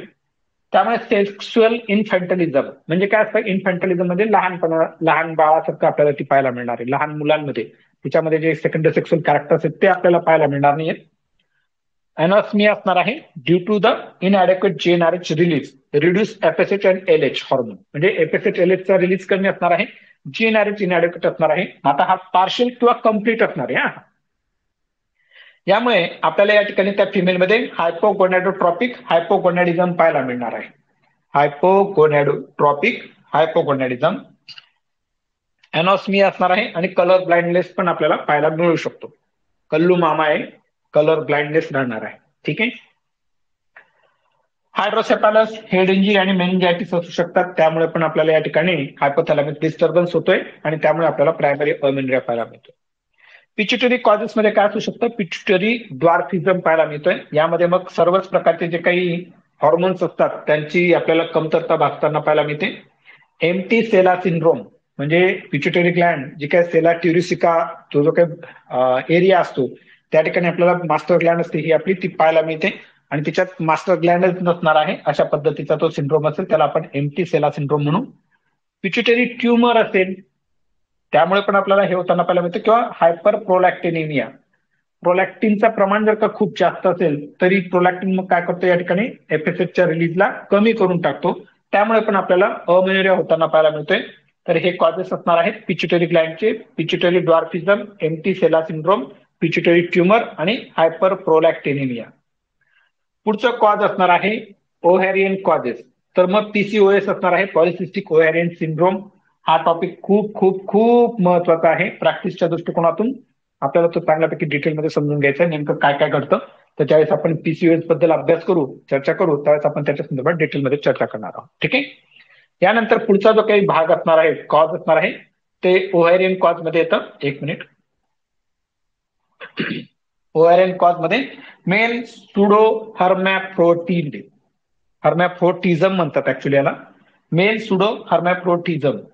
याला आपण दुसरं नाव असणार आहे टेस्टिक्युलर फेमिनायझेशन सिंड्रोम. आता बघा इथं लक्ष द्या, फिमेलमध्ये आपल्याला टेस्टिक्युलर फेमिनायझेशन सिंड्रोम होताना पाहायला मिळतोय. म्हणजे जे काही गोनॅड्स असणार आहेत, या फिमेलचा जो काही गोनॅड असेल तो इन्स्टेड ऑफ ओव्हरीज आपल्याला टेस्टिस पाहायला मिळतात. आता हिला काय म्हणतोय आपण, फिमेल म्हणतोय. म्हणून हिचे एक्सटर्नल जेनेटेलिया जे असणार आहेत ते फिमेलचे असणार आहेत, पण मात्र इथं युटेरस अब्सेंट असणार आहे. नीट लक्ष द्या, ही गोष्ट समजून घ्या. टेस्टिक्युलर फेमिनायझेशन सिंड्रोम मध्ये गोनॅड टेस्टिस असणार आहेत, एक्सटर्नल जेनेटेलिया जे असणार आहेत ते आपल्याला प्रेझेंट पाहायला मिळतात, ते फिमेलचे असतात, पण मात्र युटेरस अब्सेंट असतं. There may be defective synthesis of testosterone or lacking of androgenic receptors, हे पण आपल्याला होताना पाहायला मिळतं. फिनॉटिकली अँड सायकोलॉजिकली फिमेल, ती जी काही स्त्री असते ती फिनॉटिकली म्हणजे तिचे जे काही क्रोमोझोमल पॅटर्न वाईज ती फिमेल असते आणि सायकोलॉजिकली पण ती आपल्याला फिमेल असलेली पाहायला मिळते. ब्रेस्ट डेव्हलपमेंट इज ऍडेक्वेट, इथं ब्रेस्ट डेव्हलपमेंट ऍडेक्वेट पाहायला मिळते. आता असं का होतंय ते पण नीट समजून घ्या. टेस्टोस्टेरॉनचं पेरिफेरीमध्ये कन्व्हर्जन होतंय इस्ट्रोजनमध्ये आणि इस्ट्रोजनमुळे आपल्याला या ठिकाणी ब्रेस्ट डेव्हलपमेंट होताना पाहायला मिळते. पण मात्र गोष्ट काय आहे की इथं युटेरस अब्सेंट आहे आणि युटेरस अब्सेंट असल्या कारणामुळे या ठिकाणी एंडोमेट्रियल शेडिंग होणार नाही. जरी आपल्याला इथं एक्सटर्नल जेनेटेलिया फिमेलचे पाहायला मिळत आहेत, परंतु युटेरस अब्सेंट आहे, त्यामुळे एंडोमेट्रियल शेडिंगचा विषयच नाही. त्या कारणामुळे आपल्याला या ठिकाणी अमेनोरिया पाहायला मिळते. ब्रेस्ट डेव्हलपमेंट का होते तर टेस्टोस्टेरॉनचं पेरिफेरीमध्ये कन्व्हर्जन होतं इस्ट्रोजनमध्ये, त्या कारणामुळे ऍडेक्वेटली आपल्याला या ठिकाणी ब्रेस्ट डेव्हलपमेंट होताना पाहायला मिळते. Absent axillary and pubic hair, हे आपल्याला अब्सेंट पाहायला मिळणार आहे. Vagina is short blind but uterus and tubes are absent. Vagina जी असणार आहे ती आपल्याला शॉर्ट पाहायला मिळते आणि युटेरस आणि फॉलोपियन ट्यूब्स हे अब्सेंट पाहायला मिळतील. आणि जे काही टेस्टिस असणार आहे ते लेबिया मेजोरा मायनोरा किंवा इंग्वायनल कॅनाल जो असणार आहे या ठिकाणी आपल्याला टेस्टिस प्रेझेंट असलेलं पाहायला मिळू शकतो. तर याला आपण म्हणणार आहोत मेल सुडो हर्मॅफ्रोटिड किंवा हर्मॅफ्रोटिझम. ठीक आहे, किंवा त्याला टेस्टिक्युलर फेमिनायझेशन सिंड्रोम असं म्हणणार आहोत. टेस्टिक्युलर वरनं लक्षात ठेवायचं, गोनॅड टेस्टिस असणार आहेत, फेमिनायझेशन वरनं लक्षात ठेवायचं की इथं ब्रेस्ट डेव्हलपमेंट झालेली आहे आणि अमेनोरिया, प्रायमरी अमेनोरिया म्हणजे इथे युटरस अब्सेंट आहे. अशा पद्धतीने काहीतरी गणित लक्षात मांडा, तुम्ही डोक्यात तुमच्या बसवा आणि ते लक्षात ठेवा. ठीक आहे. नंतर ओव्हॅरियन ट्युमर असू शकतो, थायरॉइड ग्लँड मध्ये हायपो किंवा हायपरथायरॉइडिझम असू शकतो, डायबिटीस मलायटस असू शकतो, ऍड्रिनल ग्लँड मध्ये कंजनाटल ऍड्रिनोजेनाटल सिंड्रोम असू शकतो किंवा ऍड्रिनल ट्युमर असू शकतो. यामुळे आपल्याला या ठिकाणी त्या फिमेलमध्ये हे सर्व एंडोक्रायनल कॉजेस असणार आहेत. त्यामुळे आपल्याला तिच्यामध्ये अमेनोरिया होताना, प्रायमरी अमेनोरिया होताना पाहायला मिळणार आहे. त्यानंतर पुढचं कॉज असणार आहे सगळ्यात महत्वाचं, आपल्या एरियामध्ये आपण जे काही प्रॅक्टिस करतो किंवा आपल्या भारतामध्ये, महाराष्ट्रामध्ये सगळ्यात मोस्ट कॉमन कॉज असतं न्यूट्रिशनल कॉजेस. जेवणच ठिकाणावर नसतं, म्हणजे न्यूट्रिशियस डाएट त्यांना मिळत नाही. Gross under nutrition in childhood and adulthood may cause primary amenorrhoea. खास करून सेकंडरी अमेनोरियामध्ये पाहायला मिळेल हे कॉज आपल्याला, परंतु काही वेळेस प्रायमरी अमेनोरियामध्ये पण पाहायला मिळू शकतं. ड्रग्स अँड डिसिजेस, मग अनाबॉलिक स्टेरॉइड दिले असतील आणि किंवा अनाबॉलिक हॉर्मोन्स दिले असतील, जीएनआरएच अनालॉग्स दिले असतील, टेस्टोस्टेरॉन दिला असेल, अँटीसायकोटिक आणि अँटीइपिलेप्टिक ड्रग्स जर का दिले असतील, तर यामुळे सुद्धा आपल्याला अमेनोरिया होताना पाहायला मिळतो. आणि त्यासोबत ट्युबरकुलोसिस, सिव्हिअर अॅनिमिया आणि सिरियस इलनेस जे काय असणार आहेत इतर कुठलेही, त्यामुळे सुद्धा आपल्याला या ठिकाणी फिमेलमध्ये अमेनोरिया होताना पाहायला मिळू शकतो. क्रोमोझोमल कॉजेस जे आहेत, एंड सी यू, आपण सी आता END झाला आपला, आता आपण सी बद्दल चर्चा करतोय. तर क्रोमोझोमल कॉजेस यामध्ये टर्नर सिंड्रोम असणार आहे. तर यामध्ये काय असतं की जे काही क्रोमोझोम्स असतात त्यांच्यातला आपला एक्स क्रोमोझोम जो असतो एक, तो आपल्याला कमी पाहायला मिळतो. म्हणून 45-0X असा आपल्याला त्या पॅटर्न पाहायला मिळत असतो. मग आता इथं काय होतंय, टर्नर सिंड्रोम मध्ये absent breast and primary amenorrhoea, breast absent आहे आणि अमेनोरिया आहे. अगोदर काय होतं की ब्रेस्ट प्रेझेंट होत्या पण मात्र युटेरस अब्सेंट होतं. ठीक आहे. कल्लू मामा सिंड्रोम मध्ये पण आपल्याला त्या ठिकाणी तेच पाहायला मिळालं. वजाना युटेरस ट्यूब्स आर प्रेझेंट. आता बघा नीट लक्ष द्या, इथं ब्रेस्ट अब्सेंट आहे तरी प्रायमरी अमेनोरिया आहे आणि सोबत युटेरस वजाना ट्यूब्स प्रेझेंट आहे. पण गोष्ट काय झाली इथं, गडबड काय झाली की जे काही ओव्हरियन टिश्यूज असतील, गोनॅड्स जे असणार आहेत, ते फायब्रस चेंजेस आपल्याला त्याच्यात होताना पाहायला मिळत आहेत. आणि त्यामुळे आपल्याला इथं पाहिजे तेवढ्या प्रमाणात फॉलिकल्सद्वारा इस्ट्रोजन प्रोजेस्टेरॉन तयार होताना पाहायला मिळत नाही. आणि इस्ट्रोजन प्रोजेस्टेरॉन तयार न झाल्या कारणामुळे बघा घटना काय घडते त्याकडे नीट बारकाईने लक्ष द्या. जे काही फिमेल गोनॅड्स होते, या फिमेल गोनॅड्सद्वारा इस्ट्रोजन प्रोजेस्टेरॉन तयार झाला आणि कारण फायब्रस टिश्यू त्या ठिकाणी तयार झालं. आता इस्ट्रोजन प्रोजेस्टेरॉन मिळत नाही म्हणून ब्रेस्ट डेव्हलपमेंट होत नाही. आणि इथं वजाना युटरस ट्यूब्स प्रेझेंट आहेत परंतु इस्ट्रोजन प्रोजेस्टेरॉन नाही, म्हणून आपल्याला या ठिकाणी एंडोमेट्रियल शेडिंग होताना पाहायला मिळत नाही. तर हे असं सर्व एकंदरीत टर्नर सिंड्रोम मध्ये आपल्याला पाहायला मिळणार आहे. ठीक आहे. यापूर्वीचा जो काही कल्लू मामा सिंड्रोम होता, कुठे गेला, कल्लू मामा सिंड्रोम मध्ये काय होतं की या ठिकाणी सुरुवातीपासूनच आपल्याला जीएनआरएच चे जे काही न्यूरॉन्स होते, एक तर ते पार्शियली किंवा कम्प्लिटली डिस्ट्रॉय झालेले होते. आणि इथं प्रायमरी अमेनोरिया सेक्शुअल इन्फंटॅलिझम आपल्याला पाहायला मिळतं. आता कदाचित तिच्यात जे काही ऑर्गन्स असतील ते आपल्याला प्रेझेंट असलेले पाहायला मिळू शकतात, रिप्रोडक्टिव्ह ऑर्गन. पण मात्र इथं मेन फॅक्टरीमध्येच, मेन म्हणजे हायपोथॅलॅमस मध्येच इथं जीएनआरएच न्यूरॉन्स अब्सेंट होते. त्यानंतर पुढची कंडिशन आपण कुठली पाहिली, टेस्टिक्युलर फिमेनायझेशन सिंड्रोम. इथं गोनॅड टेस्टिस होते, फेमिनायझेशन आहे म्हणजे ब्रेस्ट डेव्हलपमेंट झालेली होती.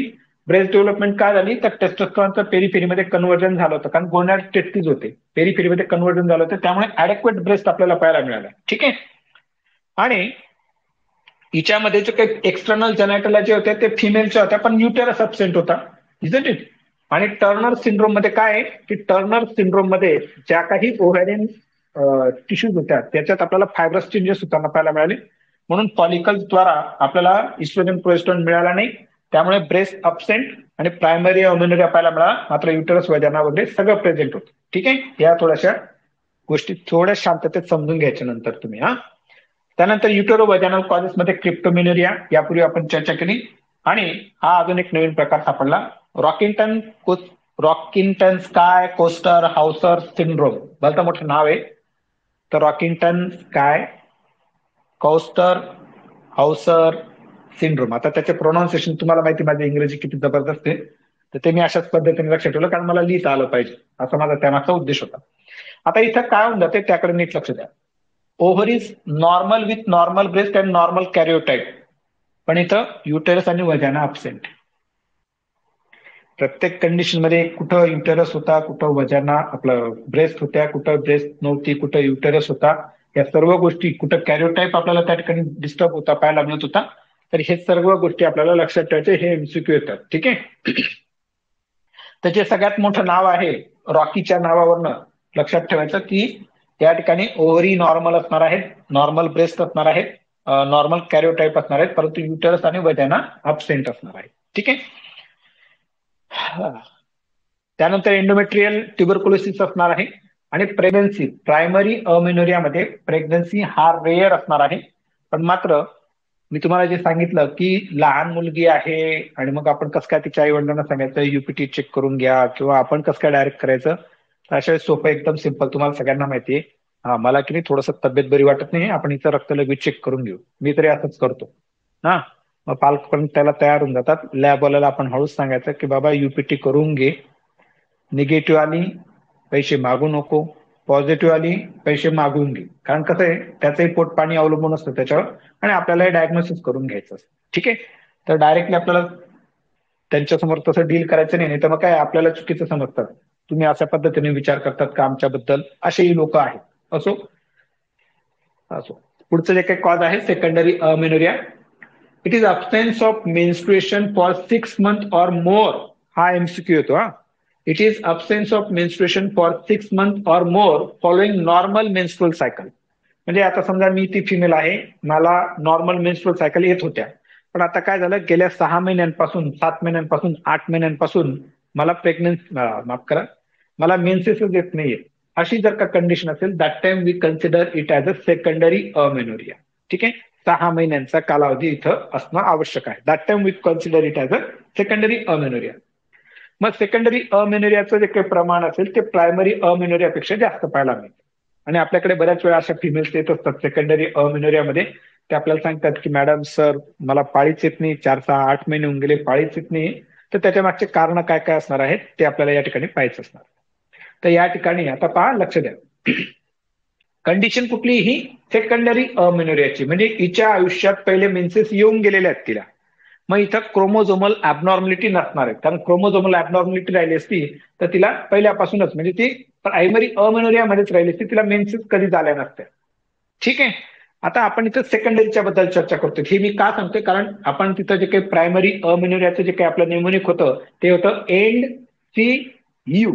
सी कशा करतात रिप्रेझेंट करत होता, काय रिप्रेझेंट करत होता, क्रोमोझोमल फॅक्टर्स किंवा क्रोमोझोमल ऍबनॉर्मॅलिटी त्या ठिकाणी तो दाखवत होता. एक मिनिट पहा, परत आपण थोडंसं मागे जाऊ. अरे अरे इतकं जास्त मागे. हे बघा, हा एंड सीयू जो होता हा क्रोमोझोमल ऍबनॉर्मॅलिटी दाखवत होता. ठीक आहे. पण आता हा हा प्रायमरी अमेनोरिया होता, इटोलॉजी ऑफ प्रायमरी अमेनोरिया. आता आपण सेकंडरी अमेनोरिया बद्दल चर्चा करतोय, तर एंड सीयू मधला कुठे गेला, या एंड सीयू मधला सी काढून टाकायचं आपल्याला फक्त. मग उरलेले कॉजेस सारखेच असतील, endometrial causes, nutritional causes, drugs and diseases आणि युटेरो वजायनल कॉजेस. ठीक आहे. म्हणून तुम्हाला काय सांगतो की हे एंडोक्रायनल कॉजेस थोडे जास्त लक्षात ठेवावे लागतात, मग बाकीचे एकदम सोपे. मग एंडोक्रायनल कॉजेस मध्ये परत तीच सिक्वेन्स ठेवायची, हायपोथॅलॅमस, पिट्युटरी आणि ओव्हरी, आणि नंतर आपल्या थायरॉइड ग्लँड, ऍड्रेनल ग्लँड आणि पॅनक्रिया. ठीक आहे. मग hypothalamic causes, anxiety and mental tension, त्रास द्यायचा नाही बायकोला किंवा कुठल्याही स्त्रीला, मानसिक त्रास द्यायचा नाही, शारीरिक अजिबात द्यायचा नाही. ठीक आहे. तर anxiety, mental tension, obesity, weight loss, head injury, meningitis, epilepsy, तर हे कॉजेस असणार आहेत हायपोथॅलॅमिक कॉजेस. पिच्युटरी मध्ये येणार आहेत कुशिंग सिंड्रोम, ऍक्रोमेगाली. आता हे वेगवेगळे आजार आहेत बरं का, एक मिनिट थांबा तुझ. सायमन्स डिसीज, तर मग सायमन्स डिसीज मध्ये काय असणार आहे, complete necrosis of anterior pituitary gland. Anterior pituitary ग्लँडचं कम्प्लीट नेक्रोसिस असणार आहे. आता हे कसं लक्षात ठेवायचं की ज्यावेळेस भारताचा जो काही पारतंत्र्यातला इतिहास आपण पाहतो, इंग्रज काळातला, त्यावेळेस एक सायमन कमिशन होतं ना. तर सर्वजण काय म्हणायचे, Simon go back, Simon go back, Simon go back, back back. हा, तर तो सायमन वेगळा आहे, हा सायमन वेगळा आहे. मग इथं तो सायमंड लक्षात ठेवायचा आणि इथं कम्प्लीट नेक्रोसिस म्हणजे सायमंड कमिशनला काय सांगितलं होतं की पूर्णपणे भारतात ना जा बाबा तुम्ही पूर्णपणे जा असं सांगितलं होतं. तर इथं पिच्युटरी ग्लँड पूर्णपणे ऍबसेंट असणार आहे. तर नेक्रोसिस आपल्याला झालेलं पाहायला मिळणार आहे. त्याला आपल्याला म्हणायचं सायमंड्स डिसीज. लक्षात ठेवण्यासाठी म्हणतोय, रट्टा मारला तर भलतच चांगलं, नाही मारला तर सायमंड गो बॅक लक्षात ठेवायचं. Symond disease complete necrosis of anterior pituitary Gland. आता अँटेरियर पिच्युटरी नसेल तर मग पुढचा सगळा विषय संपला ना. त्यानंतर शिहान्स सिंड्रोम. तर शिहान्स सिंड्रोम मध्ये तिथं सिव्हिअर पीपीएच किंवा शॉक किंवा सिव्हिअर इन्फेक्शन त्यामुळे partial necrosis of pituitary Gland आपल्याला होताना पाहायला मिळते. सायमंड डिसीज मध्ये complete necrosis of pituitary Gland पाहायला मिळाली. शिहान्स सिंड्रोम मध्ये partial necrosis of pituitary Gland पाहायला मिळते. त्याच्या मागचं कॉजेस काय असतील तर पोस्टपार्टम हिमरेज असणार आहे, severe type of postpartum haemorrhage किंवा शॉक किंवा सिव्हिअर इन्फेक्शन झालं असेल. And partial necrosis of pituitary gland results in to the failing lactation, loss of pubic and axillary hairs, secondary amenorrhea, atrophy of the breast and genitalia. म्हणजे हे ज्यावेळेस delivery नंतरचा काल गोष्ट असणार आहे, ही कंडिशन असणार आहे की त्यामुळे या ठिकाणी आपल्याला त्या फिमेलमध्ये हे सर्व अशा चेंजेस होताना पाहायला मिळतात. प्युबिक ऍक्सिलरी हेअर्स पण लॉस होत आहे, सेकंडरी अमेनोरिया पण होत आहे आणि ब्रेस्ट ऍट्रोफी पण आपल्याला होताना पाहायला मिळणार. आणि त्यानंतरचं पुढचं जे काही कॉज असणार आहे हायपोथॅलामिक, त्यामध्ये आपल्याला आपलं पिच्युटरीचं कॉज असणार आहे. पिच्युटरीचं चालू आहे. प्रोलॅक्टिनिमिया. मग या ठिकाणी प्रोलॅक्टिनचं प्रमाण खूप जास्त होतंय, त्याला आपण हायपर प्रोलॅक्टिनिमिया म्हणतो. आणि प्रोलॅक्टिनचं प्रमाण जर का जास्त राहिलं तर आपल्याला अमेनोरिया पाहायला मिळेल. पण मात्र सोबत गॅलॅक्टोरिया आपल्याला पाहायला मिळणार आहे की मिल्क सिक्रेशन आपल्याला वाढताना पाहायला मिळू शकतं. कशामुळे तर प्रोलॅक्टिनचं प्रमाण जास्त असणार आहे. ओव्हरियन कॉजेस जे असणार आहेत तर polycystic ovarian syndrome. In this condition there is a secondary amenorrhea. म्हणजे पीसीओएस मध्ये काय राहतं की secondary amenorrhea, hirsutism, infertility and enlarge pearly white ovaries. तर हे आपल्याला त्या ठिकाणी पाहायला मिळणार आहे पीसीओएस मध्ये. त्यानंतर काही फिमेलमध्ये प्री मॅच्युअर मेनोपॉज होतं. मला एक सांगा, प्री मॅच्युअर मेनोपॉज कुठल्या वयाच्या अगोदर झालं, त्या फिमेलच्या किती वयाच्या अगोदर जर का आपल्याला त्या ठिकाणी अमेनोरिया पाहायला मिळाला तर त्याला आपण प्री मॅच्युअर मेनोपॉज म्हणतो. प्लीज तिथे चॅट बॉक्समध्ये टाईप करून ठेवा, मी थोड्या वेळाने पाहत होते. नंतर ovarian tumour, androgen producing tumour, अशा प्रकारचे जे काही ट्युमर्स असतील किंवा ओव्हरीज जर का काढून टाकल्या असतील, ओफेरेक्टॉमी जर का केली असेल तर मग आपल्याला त्या ठिकाणी एस्ट्रोजन प्रोजेस्टेरॉन मिळत नाहीये आणि त्यामुळे आपल्याला अमेनोरिया पाहायला मिळणार आहे. त्यानंतर थायरॉइड, हायपोथायरॉइडिझम, हायपरथायरॉइडिझम, पॅनक्रियाज असणार आहे, टाईप 2 डायबिटीस मेलेटस आणि ऍड्रेनल निओप्लाझिया जर का असेल तरी सुद्धा आपल्याला सेकंडरी अमेनोरिया होताना पाहायला मिळू शकतो. न्यूट्रिशनल कॉजेस, सिव्हिअर अनिमिया जर असेल किंवा ग्रॉस अंडर न्यूट्रिशन असेल तरी सुद्धा आपल्याला सेकंडरी अमेनोरिया होताना पाहायला मिळेल. Drugs and diseases like progesterone, androgen, GnRH analog, antipsychotic, anti epileptic drugs may produce the amenorrhea. काय कारण असू शकतं बरं? हे अँटीसायकोटिक, अँटी इपिलेप्टिक ड्रग्स काय करू शकतात? इस्ट्रोजनचं काय करू शकतात? मेटाबॉलिझम वाढवू शकतात, बरोबर आहे. इस्ट्रोजनचे ऍक्शन्स देणार नाहीत ना, तर त्यामुळे आपल्याला फिमेलमध्ये अमेनोरिया पाहायला मिळू शकतो. आणि diseases like tuberculosis, mental illness, हे बघा किती जबरदस्त आहे. म्हणजे जबरदस्त नाही म्हणायचंय मला याला, मेंटल इलनेस असल्यानंतर ती महिला मानसिकदृष्ट्या she is not capable in order to face the pregnancy. त्यामुळे मेंटल इलनेस मध्ये आपल्याला या ठिकाणी त्या फिमेलमध्ये अमेनोरिया पाहायला मिळणार आहे. ठीक आहे. पुन्हा आलं मित्रांनो सायकोलॉजी, खूप महत्वाची. नंतर युटेरो वजानल कॉजेस, मग या ठिकाणी pregnancy is the most important cause of secondary amenorrhoea. ठीक आहे. एंडोमेट्रियल ट्युबरक्लोसिस, हिस्टेरेक्टॉमी केली असेल. आता हा नवीन आला ऍशरमन सिंड्रोम. ऍशरमन सिंड्रोम मध्ये काय होतं की formation of intrauterine adhesions following the post abortal और puerperal curettage and also following the diagnostic curettage in the DUB. म्हणजे ज्यावेळेस काय होतं की इंट्रायुटेराइन ऍडेजन्स जे होणार आहेत त्याला आपल्याला म्हणायचं ऍशरमन सिंड्रोम. ठीक आहे. आता कसं लक्षात ठेवलंय सांगतो.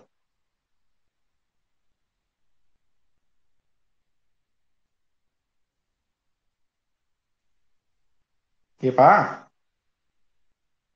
हे युटरस आहे. ठीक आहे. आणि याच्यामध्ये हे ऍड एजंट होऊन जातात. म्हणजे हे आशेने होत्या युटेरसमध्ये एंटेरियर वॉल पोस्टेरियर वॉल जे असणार आहेत यांच्यात अशा पद्धतीचे ऍड एजंट्स होतील. पण मात्र मी ते ऍड एजंट्स कसे दाखवले तुम्हाला, असा दाखवला. हा असा युटेरस आणि हे ऍड एजंट्स दाखवले. आता याच्याकडे जर का तुम्ही असं पाहिलं, काय दिसतो हा ए दिसतं की नाही, तर ए वरनं लक्षात ठेवायचं ऍशरमन सिंड्रोम. ऍशरमन सिंड्रोम मध्ये या ठिकाणी formation of the intrauterine adhesions, इथे आपल्याला इंट्रायुटेराइन ऍड एजंट्स पाहायला मिळणार आहेत. ठीक आहे, असं लक्षात ठेवायचं बाबा काय करता. मग आता हे इंट्रायुटेराइन ऍड एजंट्स काय होतील की ज्यावेळेस आपण कुठल्याही प्रकारचं क्युरेटेज करतोय, प्युरपरल पोस्ट अबॉर्टल डायग्नोस्टिक क्युरेटेज करतोय, मॅन्युअल रिमूव्हल ऑफ प्लासेंटा करतोय, सिझेरियन सेक्शन करतोय, तर अशा कारणामुळे आपल्याला त्या ठिकाणी इंट्रायुटेराइन ऍड एजंट्स होताना पाहायला मिळतात. आणि त्यामुळे युटेराइन कॅव्हिटी मधनं ते जे काही हे असणार आहे cavity, in this condition uterine sound cannot be passed into the uterine cavity. Diagnosis is made by the hysteroscopy. आणि हिस्टेरोस्कोपी मध्ये आपल्याला काय दिसतं, हनीकोम अपीरियन्स पाहायला मिळणार आहे. तर हनीकोम अपीरियन्स असेल तर तो ऍशरमन सिंड्रोम असणार आहे किंवा इंट्रायुटेराइन ऍड एजंट्स असणार आहे, असं लक्षात ठेवा. डायग्नोसिस आणि इन्व्हेस्टिगेशन जे असतील प्रायमरी अमेनोरियासाठी first and most step is to diagnose the pregnancy. म्हणून मी तुम्हाला सांगतोय की ती लहान मुलगी वाटते, मग तिच्यात कशाला कसं आपण युपीटी करायची, काय करायची, हा भानगड या भानगडीत नाही पडायचं. सरळ सरळ प्रोटोकॉल फॉलो करायचा. नाही तर मी तुम्हाला बोललो होतो की आपल्यावर केस होऊ शकते, एमएलसी होऊ शकते. इग्नोरन्स, तुम्ही इग्नोर केलं, होतं असं झालेलं आहे. त्यामुळे अजिबात विचार करायचा नाही. आपल्या लॅबला भले सांगायचं 50 रुपये आपण खर्च करून टाकायचे, पण मात्र गपचूप युपीटी कर बाबा पहिले. ठीक आहे. देन अदर नॉन इंडोक्रायनल कॉजेस जे असतील ते मग आपल्याला शोधायचे. सगळ्यात पहिले प्रेग्नन्सी फाइंड आउट करा. नंतर जे काही नॉन इंडोक्रायनल कॉजेस असतील, न्यूट्रिशन जे चांगलं आहे का नाही ते आपल्याला पाहायचं असणार आहे. काही ड्रग्स चालू आहेत का नाही चालू आहेत का हे पाहायचंय. आणि त्यानंतर सगळ्यात शेवटी हॉर्मोनल स्टडी करायचं असणार आहे. त्यानंतर मग कॅरिओटाईप करा, प्रोजेस्ट्रॉन चॅलेंज टेस्ट करा, एंडोमेट्रियल बायोप्सी करा, लॅप्रोस्कोपी करा, ब्लड शुगर लेवल पहा, जे काय असेल नसेल त्या investigation. If female is having normal secondary sex character, आता हे महत्वाचं आहे. जर का सेकंडरी सेक्शुअल कॅरेक्टर्स नॉर्मल आहेत, त्याचा अर्थ पहिला आपण काय डोक्यात आलं, सेकंडरी सेक्शुअल कॅरेक्टर जर का नॉर्मल असतील तर हिच्या शरीरात इस्ट्रोजन प्रोजेस्ट्रॉन आहे. मग आता पुढे आपल्याला काय आहे ते समजून घ्यायचं आहे. देन पेल्विक यूएसची laparoscopy is advise to rule out the presence of uterus or not. मग आपल्याला इथं काय करायचंय की युटरस आहे की नाही हे आपल्याला यूएसजी करून पाहून घ्यायचंय. ठीक आहे. इफ युटेरस इज अबसेंट, जर युटेरस अबसेंट असेल तर मग आपल्याला कॅरोटाईप करायचं असणार आहे, तिचा क्रोमोझोम्स वगैरे पाहायचे असणार आहे, टर्नर सिंड्रोम असं काही आहे का किंवा अजून इतर काही डिसीज आहेत का ते आपल्याला पाहून घ्यायचं असणार आहे. And if uterus is present then patency or abnormalities needs to be rule out, anomalies need to be rule out. मग आता युटेरस सोनोग्राफीमध्ये पाहायला मिळालं आपल्याला, तर मग ते पेटेंट आहे की नाही ते पाहायचं असेल तर मग साल्पिंगोग्राफी वगैरे जी काय असणार आहे, हिस्टेरोसाल्पिंगोग्राफी, सोनो हिस्टेरोसाल्पिंगोग्राफी ते आपल्याला करायचे असणार आहेत. अनामोलीज काही आहेत का युटेरस ते आपल्याला पाहायचं असेल. But if its anatomy is normal, मग युटेरस सगळं नॉर्मल आहे, म्हणजे युटेराइन कॅव्हिटी पण पेटंट आहे, फॉलोपियन ट्यूब्स पण व्यवस्थित आहे, ओव्हरीज पण व्यवस्थित आहे, वजाना पण आहे आणि त्या ठिकाणी सेकंडरी सेक्शुअल कॅरेक्टर्स पण आहेत. मग अशा वेळेस आपल्याला त्या फिमेलमध्ये एंडोक्रायनल स्टडी करावा लागणार आहेत की मग आपल्याला एफएसएच व्यवस्थित रिलीज होत आहेत का नाही होत आहेत ते आपल्याला पाहायचं असणार आहे. If there is poor or absent secondary sexual characters, then endocrinal study is needed. जर सेकंडरी सेक्शुअल कॅरेक्टर्स नाहीत म्हणजे इस्ट्रोजन प्रोजेस्ट्रॉन नाही म्हणजे मग पुढचे भानगड ही एंडोक्रायनॉलॉजिस्टकडे जाते. ठीक आहे, मग आपण त्या दृष्टिकोनातून अभ्यास करायचा असणार आहे. Secondary amenorrhoea, here again first step is to diagnose the pregnancy. Pregnancy आहे की नाही ते पहिले पाहून घ्या. Endocrinal study is done like serum, FSH, LH, TSH, prolactin, testosterone, X-ray, CT, MRI, सेलाटेरिसिका, या सर्व ज्या काही गोष्टी असणार आहेत हायपोथॅलामिक कॉजेस शोधण्याच्या दृष्टिकोनातून त्या आपल्याला करून घ्यायच्या असणार आहेत. If endometrial study is normal, आपलं माफ करा, if endocrinal study is normal then progesterone challenge test is conducted. हे काय आहे थोड्या वेळाने समजून सांगतो. If withdrawal bleeding is present, then it means that hypothalamo-pituitary ovarian axis is functioning, and if there is no withdrawal bleeding, then it means due to the loss of progesterone receptor or endometrium is diseased. आता हे समजून सांगतो. पण आपल्याला करायचं काय असतं की ज्यावेळेस एंडोक्रायनल स्टडी ही नॉर्मल आलेली असेल त्यावेळेस मग आपल्याला प्रोजेस्ट्रॉन चॅलेंज टेस्ट करायची. म्हणजे काय की आपल्याला फिमेलला प्रोजेस्ट्रॉन द्यायचे, प्रोजेस्टिन्स द्यायचे फक्त. आता प्रोजेस्टिन्स दिल्यानंतर एंडोमेट्रियमवर आपल्याला सिक्रेटरी चेंजेस होताना पाहायला मिळतील आणि प्रोजेस्ट्रॉन ज्यावेळेस आपण विड्रॉ करतो त्यावेळेस आपल्याला या ठिकाणी एंडोमेट्रियल शेडिंग होताना पाहायला मिळते. आणि एंडोमेट्रियल शेडिंग होते म्हणजे युट्राइन ब्लिडिंग होताना पाहायला मिळते किंवा मेन्स्ट्रुअल ब्लिडिंग होताना पाहायला मिळणार. ऍक्च्युली ती ड्रग इंड्यूस असणार आहे आणि त्यालाच म्हटलं जातं प्रोजेस्ट्रॉन चॅलेंज टेस्ट. म्हणजे प्रोजेस्ट्रिन्स दिल्यानंतर जर का आपल्याला या ठिकाणी विड्रॉल ब्लिडिंग पाहायला मिळत असेल त्याला आपण प्रोजेस्टेरॉन चॅलेंज टेस्ट असं म्हणतो. आता प्रोजेस्ट्रॉन चॅलेंज टेस्ट जर का मिळाली तर याचा अर्थ काय होतो?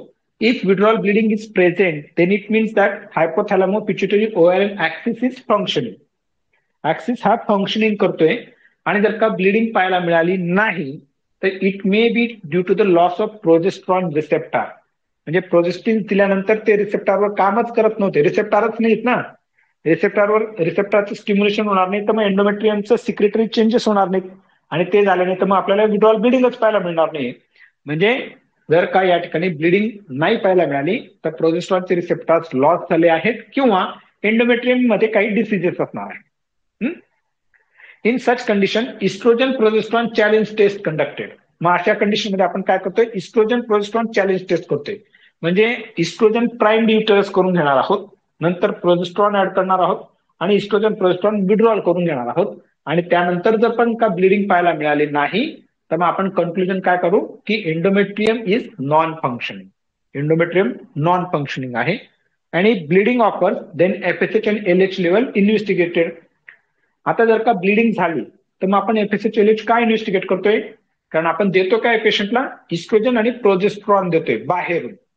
आता इस्ट्रोजन प्रोजेस्ट्रॉन दिला त्याने एंडोमेट्रियमचं प्राइम एंडोमेट्रियम झाला, इस्ट्रोजन प्राइम एंडोमेट्रियम झाला, त्याच्यावर प्रोजेस्ट्रॉनच्या ऍक्शन झाल्या. म्हणजे काय झालं की इस्ट्रोजन प्रोजेस्ट्रॉन त्या एंडोमेट्रियमच्या रिसेप्टरला स्टिम्युलेट करतोय आणि आपल्याला जे काही फेवरेबल इफेक्ट मिळून घ्यायचे ते मिळत आहेत. पण मात्र आता इस्ट्रोजन प्रोजेस्ट्रॉन कुठून देतोय? आपण बाहेरून देतोय. पण आता तिच्या शरीरात इस्ट्रोजन प्रोजेस्ट्रॉन तयार करून घ्यायचा असेल तर त्यासाठी आपल्याला एफएसएच आणि एलएच लागतोय. मग हे एफएसएच एलएच व्यवस्थित त्याचं प्रमाण रिलीज आपल्या शरीरात आहे की नाही हे पाहावं लागणार असेल तर का ब्लिडिंग झाली तर. नाही झाली तर मग आपल्याला एंडोमेट्रियम नॉन फंक्शनिंग आहे असं त्या ठिकाणी कन्क्लुजन निघतं. आता ट्रीटमेंट काय असणार आहे? सगळ्यात महत्वाचं गायनॅक ऑप्स मध्ये हे सगळं 4-5 पॉईंट कॉमनली लिहायचे. Patient education and assurance is given to the patient of amenorrhoea because amenorrhoea psychologically upset the woman. तर अमेनोरिया तिला आपल्याला असं सांगायचं की तुझी पाळी चाललीच गेली आता, नाही नाही नाही होईल होईल, मी गोळ्या औषधी देते असं म्हणायचं, समजून सांगायचं, व्यवस्थित खा पी, प्रायमरी हेल्थ जी असणार आहे ते व्यवस्थित तिला समजून सांगायचं आणि त्या पद्धतीने तिला अश्युरन्स द्यायचं असणार आहे की पुढच्या काही महिन्यांमध्ये तुला पाळी यायला सुरुवात होते. जर का तरुण मुलगी असेल तर त्या तरुण मुलीला आपल्याला सांगायचं असेल की भविष्यात ज्यावेळेस लग्न होईल तर लग्नानंतर मुलं बाळ होण्यासाठी पाळी येणं हे खूप महत्वाचं आहे. तर ते पण आपल्याला समजून सांगायचं असणार आहे. Primary health care is the first line treatment for all types of amenorrhoea. Primary health care म्हणजे काय की बाबा व्यवस्थित जेवण करायचं, पोटभर जेवण करायचं, न्यूट्रिशियस डाएट घ्यायचा, iron, folic acid, supplement, calcium, बिल्शियम सगळं घ्यायचं, प्रोटीन घ्यायचं, मेडिटेशन करायचं. हे अशा पद्धतीने गोड गोड गप्पा ज्या असतील त्या ह्याच्यात लिहायच्या असतील. पाणी भरपूर प्यायचं. अॅनिमिया ट्रीट करायचा जर काय अॅनिमिया असेल. वेट गेन करायची गरज असेल तर वेट गेन करा. वेट लॉस करायची गरज असेल तर वेट लॉस करा. प्रायमरी अमेनोरियाची जी काही ट्रीटमेंट असेल ही आपल्याला ऍज पर द कॉज जी असेल प्रायमरी अमेनोरियाचं त्यानुसार आपल्याला या ठिकाणी मॅनेजमेंट करायची असेल. For the uterine hypoplasia primary health care and cyclic oestrogen progesterone therapy may help. जर युट्राइन पाहिजे तसा डेव्हलप होत नसेल, एंडोमेट्रियम जर का पाहिजे तसा डेव्हलप होत नसेल तर सायक्लिकल आपल्याला इस्ट्रोजन प्रोजेस्ट्रॉन द्यायचं आहे त्या फिमेलला.